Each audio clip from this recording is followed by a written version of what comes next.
ជំរាបសួរបងបងថ្ងៃនេះខ្ញុំមកបង្ហាញមេរៀនថ្មីជូនបងបងទៀតហើយមេរៀននេះគឺល្អបំផុតសម្រាប់បងបងចង់បំបែកផ្កាកេសរកុលថ្ងៃមុនខ្ញុំប្រាប់ពីវិធីថែទាំនិងវិធីបដូរផើងថ្ងៃនេះខ្ញុំមកប្រាប់ពីវិធីបំបែកឲ្យបានច្រើនគុំអញ្ចឹងពូជនេះគឺជាពូជកេសរកុលលំពេញព្រះរាមស្លឹកទុនមិនមែនស្លឹករឹងពូជព្រៃទេពូជនេះពូជបង្កាត់វិធានហ្នឹងមុនដំបូងយើងរៀងពិបាកដាំបន្តិចដោយសារពេលខ្លះយើងអត់ដឹងចិត្តវាពេលយើងអត់ធ្លាប់ដាំប៉ុន្តែបើសិនជាបងបងធ្លាប់ដាំបងបងនឹងយល់ពី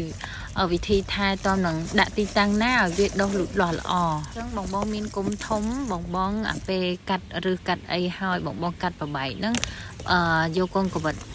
ពុះវាហ្នឹងសុំប្រយ័ត្នបន្តិចដោយសារពេលខ្លះមើមវាជាប់គ្នាពេកហើយការប្របែកដែរយើងត្រូវប្របែកពី3ទៅ5ដើមកុំប្របែកតិចដើមមួយដើមគឺវាដុះលូតលាស់យឺតទៅប៉ុន្តែចាប់ពី3ដើម5ដើមទៅពេលយើងប្របែកហើយវាដុះលូតលាស់លឿនឆាប់បែកគុំបានកូនច្រើនបងសម្អាតឬឲ្យស្អាតទុកឬតិចបានហើយកុំទុកឬច្រើនពេកមិញកត្រៃប្រដាប់កាត់កបិតអីហ្នឹងយើងត្រូវសម្អាតឲ្យស្អាតមុននឹងយកទៅកាត់ឬនឹងដើមកេសរកុលរបស់យើងច្បាស់ថាកត្រៃកបិតដែលយើងប្រើហ្នឹងគឺអត់មានមេរោគអីទាំងអស់គឺស្អាតថ្មីស្អាតចឹងកេសរកុលដែលមានសុខភាពល្អគឺឬធំបែបហ្នឹងបងនេះអាចដាំជាមួយសកៃដូងក៏បានដាំជាមួយខ្ជូងក៏បានដាំជាមួយផាឡាយក៏បានដែរតែការស្រោចទឹកគឺខុសគ្នាបងបើសិនជាដាក់សកៃដូងដូចខ្ញុំបងស្រោចមួយថ្ងៃតែម្ដងបានហើយស្រោចមួយសើមសកៃដូងដាក់ពលឺ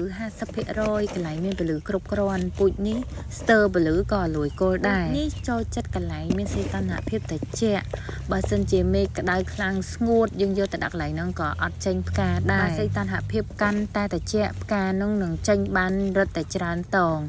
ដោយប្រទេសខ្លះសីតុណ្ហភាពត្រឹម15 16 20អង្សានឹងគឺចេញផ្កាបានច្រើនខ្លាំងមែនតើតែសម្រាប់ដាំនៅប្រទេសយើងគឺចេញផ្កាយ៉ាងច្រើនបាន2 3តងអីប៉ុណ្ណឹងអស់ហើយតែប្រទេសយើងនឹងសីតុណ្ហភាពរៀងក្តៅ